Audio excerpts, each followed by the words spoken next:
So what is your take on the Icelandic situation? Well, I have to say that, you know, I think it's tragic, really. I'm very sad about it. I think that the IMF is culpable. You know, I see the IMF coming here. I hear from the government that the IMF is being quite resilient. It's being quite cooperative, and I should hope so. Iceland is a product of IMF policies.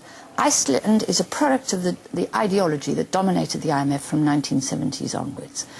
And I should jolly well hope that the IMF comes here and helps to repair this. My worry is that the cost that the IMF is asking for is too high for Icelandic people. 18%, I believe the interest rates come down to 15% now. That is an extraordinary rate of interest. It's a crippling rate of interest. You know, it's going to starve the slave again. Yes. It's not doing the thing that we asked it to do. Now, interestingly, the United States is nearly bankrupt. Britain is nearly bankrupt. What does our bank do? It lowers interest rates to naught. Yeah. They're naught.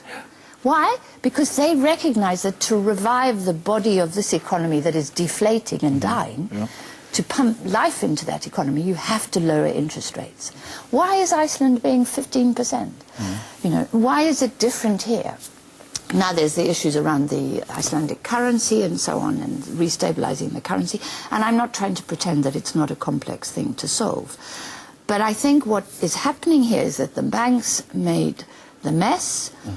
The IMF is giving money in order to bail out the banks to an extent, including British banks. The British taxpayer is lending money to the Icelandic taxpayer in order to pay back the British taxpayer depositors that took out money into. You know, we're going around the way where ultimately taxpayers, British or Icelandic, are bailing out a financial sector which is, where are they? Scot-free. Yes. Scot-free. Who's in jail because of this? Not a single person. Who has been charged because of this? Who's been found guilty of bankrupting the Icelandic economy? You know, if a company director did this, ran away with the money, you know, you'd have him back, wouldn't you, as shareholders, and you would demand something to be done.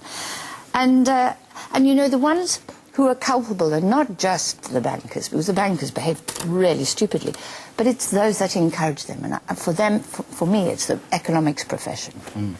The economics profession is very culpable, and it has to clean out itself. It's clean out the Augean stables, if you like, of the economics profession, and say, look, we have to look at this model of economics that has developed since the 1970s, which the IMF is now using as its model, you know, which is not, in my view, it doesn't relate to how credit and money is created. You know. So is it an option for Iceland and for the Icelandic people not to pay? Well, you know, I mean, I'm not going to encourage that, but there comes a point when you can say, sorry, but I can't pay. Why did you gamble in my country's bank? It was a private bank, after all. Why must I bail out, you know? And, you know, the question is, at what point do the Icelandic people say the cost to the innocents is too high? How far if we come down to the individual?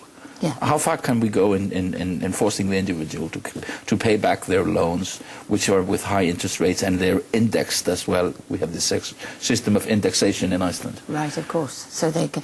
Well, I mean, you can't force people, but people are on the whole willing to pay. They don't want the stigma of not paying their debts. But what begins to happen is that the social contract in society breaks down, and this is happening in the United States. So the contract is this: I will pay my debts if you, the government and the economy, make sure that I get paid a decent wage, an income.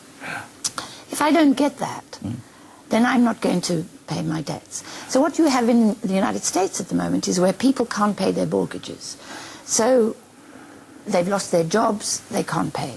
They put the keys into an envelope and they post it to the estate agent. It's called jingle mail. The agent gets this jingle mail. Now what's breaking down there is a contract between society, between one part of society and another part of society. And when that contract breaks down, it's bad for the banks and it's bad for society. But it will break down if you push people to those limits. So much better to do it in an orderly way, to say, look, you know, people can only pay so much of their income. They can't be expected to starve. And if they can't pay that, then let's rearrange the bankruptcy law and extend the terms of the loan, lower the rates of interest. Let's force the banks to take some losses and to make this payable. Otherwise, we break down this social contract. And when that happens, God help us all. Yes. Nobody can then honour contracts. To finish, you are one of the authors of a report called calling for a Green New Deal. Yeah. Yeah. Yes.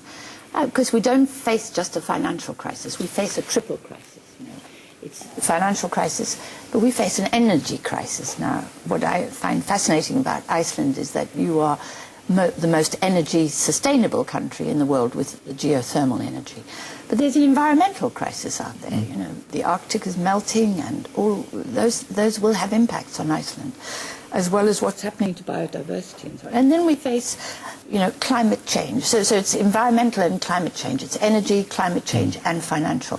And we're going to have to look at all three of these crises. We can't parcel them up and say, we'll deal with this one and we'll wait to deal with that one later. And so what we're saying is, but that's a great opportunity. It gives us a chance because we have to reconfigure our world, and let's reconfigure it to make it sustainable. And furthermore, let's, in doing so, create employment. In my country, our houses, Victorian houses, are leaky. We need to seal them, to make them draft-proof. That requires intense, labour-intensive work. We need all kinds of alternatives energies and so on. And not just in Britain, but in Africa and elsewhere. So we can begin to look at these renewable energy sources and also at the same time generate jobs by doing that. But to do that, we have to fix the financial system so we get the money to do that. But this will not happen in a speculative economy. It won't happen. A speculative economy is not interested in things like that. No, exactly. No. So that's why we have to reconfigure the financial system as well. And that was my contribution to the report, was to say, let's look at the way we reconstruct the financial system to finance the way we address these three challenges.